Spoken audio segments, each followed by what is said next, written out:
Pune Nashik railway मार्ग वळवला, चाकण खेड शिरूर पट्ट्यात नाराजीची लाट।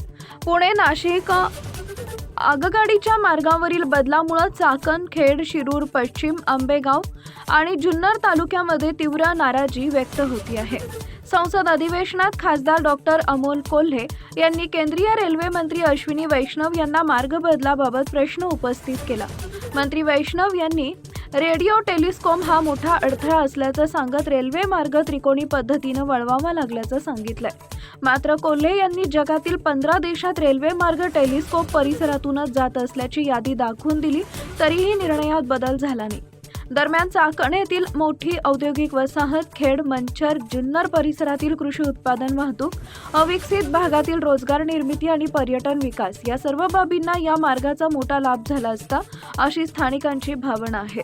पर्यायी मार्गामुळे विकासाच्या संधी हुंकल्याची खंत व्यक्त होत असून जगभर तंत्रज्ञान वापरून टेलिस्कोपचा प्रश्न सुटू शकतो, तर भारतातच का नाही असा सवाल नागरिकांनी उपस्थित केलाय। नागरिकांनी संबंधित तालुक्यांच्या लोकप्रतिनिधींनी मूळ मार्गासाठी ठाम प्रयत्न करावे, तसेच सरकारनं जनमताचा आदर करून अहिल्यानगर मार्गे न जाता नियोजित मूळ मार्गच मंजूर करावा, अशी जोरदार मागणी केली आहे। टाइम्स ऑफ महाराष्ट्रसाठी पाबळवरून प्रतिनिधी बाबा इनामदार यांचा रिपोर्ट।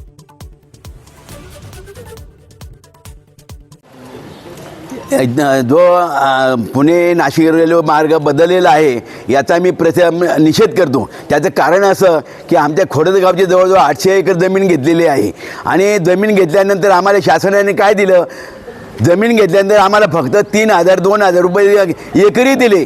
आज जमिनीचे भाव काय चाललेले आहेत आणि लोकांच्या रोजीरोटी गेलेली आहे आणि ही रोजी जाऊनही शासनाने आम्हाला काही दिलंच नाही। एवढंच नाही तर पहिली गोष्ट, आमचे जे गावातले मुलं आहेत शिकले सवरलेली, त्या तुम्ही जर पाहिलं तर जास्तीत जास्त लोक बाहेरचे लोक घेतले जातात, त्यांना कॉन्ट्रॅक्ट दिली जातात, माणसं ठेवण्याची प्रत्येक कॉन्ट्रॅक्ट दिली जातात। गावातले फार हाताच्या बोटा मिळणारे लोक परमनंट मिळतील, ज्याची जमीन गेली ते टेम्पररी आहेत आणि ज्याची जमीन गेली नाही ते परमनंट आहेत। हा कुठला न्याय? या प्रकल्पामुळे आमच्या एवढा अन्याय झाला की नोकऱ्या नाहीत, शिक्षणाचं भजन।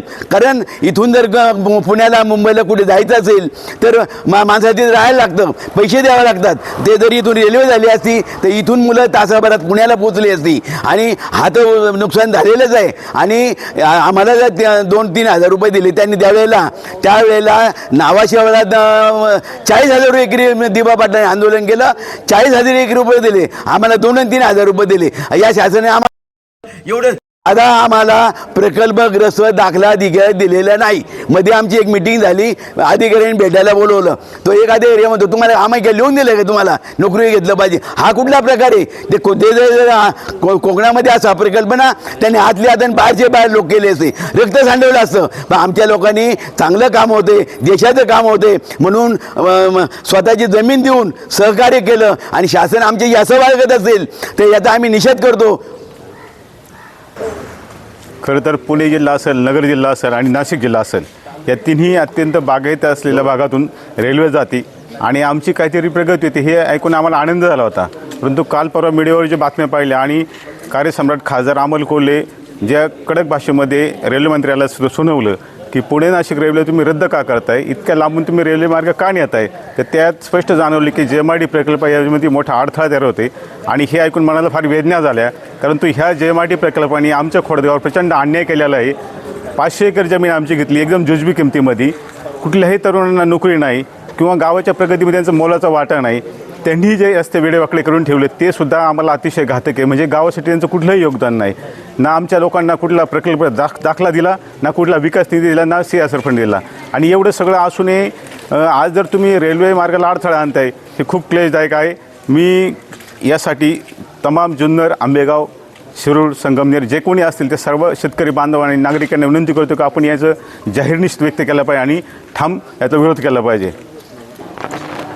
ते राजकारण होतं की नाही त्याबद्दल काही सांगता येणार नाही, पण खासदारांनी जो मार्ग सांगितला होता त्याप्रमाणेच हा मार्ग व्हायला पाहिजे अशी सर्वांची भावना आहे। आणि जे आता JMRT प्रकल्प सर्व लोकांनी सांगितलेलंच आहे की हा जगासाठी वरदान असेल, पण खोडदसाठी 1001% हा शाप आहे.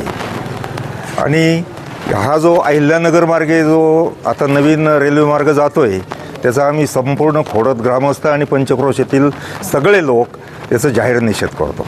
आणि जुन्या मार्गानेच जुनं जे सर्वे झाला होता तिथूनच रेल्वे मार्ग जावा अशी आमची सर्वांची प्रचंड मागणी आहे, प्रचंड लोकांची मागणी आहे. या संवेदनशील विषयामध्ये प्रामुख्याने JMRT प्रकल्पाचा एक प्रमुख अडथळा आहे. JMRT प्रकल्प इथे का आणि का असावा, त्यांच्याकडून अतिशय एक काय म्हणतात आपण सोसावा लागते गावाला. एक प्रामुख्याने खूप दुःखद वेदना सहन कराव्या लागतात. त्या फक्त हा संवेदनशील विषय प्रत्येक गावच्या एक तरुणांना, महिलांना, ज्येष्ठांना कुणालाही विचारायचं का हा एकदम प्रकल्प नकोसा झालेला आहे. JMRT प्रकल्प यांनी आत्ता रेल्वेच्या बाबतचं चाललेलं आहे, रेल्वेच्या अगोदरही पण असंख्य विषय आहेत. ह्या JMRTमुळं काहीच ते परिपूर्णतेकडे गेलेले नाही आहेत. इथून पुढच्या कालावधीमध्ये आता प्रामुख्याने बऱ्याच वेळा मी स्वतः बोलताना अशी बाईट दिली बऱ्याच वेळा का आंदोलन केलं जाईल. हे खरोखर प्रामुख्याने लोक हे अन्याय सहन करतात. ते माझ्या मते वैयक्तिक मत सांगतो, इथून पुढच्या कालावधीमध्ये लोकांमध्ये मी जनजागृती करून एक पंचक्रोशीमध्ये माझे मित्रपरिवार आहे त्यांची ही प्रतिक्रिया येते ह्या पंचक्रोशीतल्या गावांची का ही JMRT इथं नको आहे. ह्या JMRTमुळे खूप बाधा येते. इथून पुढे आंदोलनात्मक स्थिती असेल, नाही तर तिथून पुढचा सगळ्यात टोकाचा मार्ग. राजकीय नेतृत्व कोणी असेल, कोणत्या पक्षाचे काही करत नाही आहे, याच्यात जास्त प्रमाणात येत नाही आहे. याच्यात प्रामुख्याने एकतर खोडद गावाने हा निर्णय घ्यावा. आव्हान करतो मी खोडद गावाला, इथून पुढच्या कोणत्याही इलेक्शन प्रक्रियेमध्ये सहभागी न होता मतदानावरती बहिष्कार टाकावा आणि त्या अशा पद्धतीनं JMRTला विरोध करावा अशी एक प्रामुख्याने मागणी आहे. आणि रेल्वेच्या बाबत तुम्ही सांगत असाल, रेल्वेच्या बाबत इथून जाण्यापाठीमागचा काय फायदा आहे. रेल्वे प्रकल्प पुणे नाशिक हा इथूनच जायला पाहिजे होता.